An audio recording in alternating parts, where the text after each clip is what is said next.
Целосната подршка која дава председателството на МАНУ на вработените кои стапија во штрајк за зголемување на платите е само декларативна, барем за сега, реагира синдикатот на МАНУ.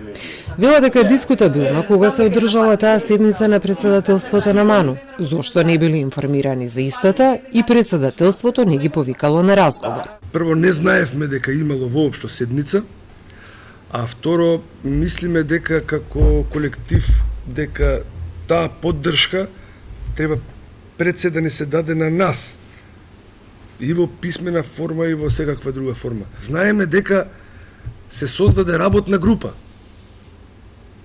од членови на председателството, која што требаше да го реши нашето прашање.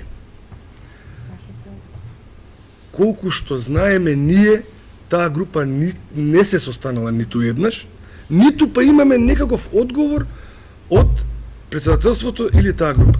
Мора прво да се отвори законот за МАНУ, затоа што токму тој закон не дозволува ние да имаме колективен договор, реагираат од синдикатот на МАНУ. Во законот за МАНУ за нас не е предвиден колективен договор, а веќе, не знам, 5-6 години повеќе можеби, многу колеги во МАНУ се уште немаат одобрување од Министерството за финансии за унапредување во звање, што законски им следува со стажот и сличните моменти.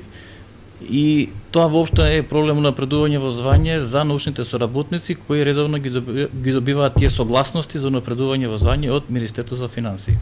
Телма стапи во контакт со академик Коцарев, кој куса ни одговори дека во моментов е на пат и кога ќе се врати би сакал детално да се запознае со состојбата и да разговара со председателот на синдикатот на МАНУ.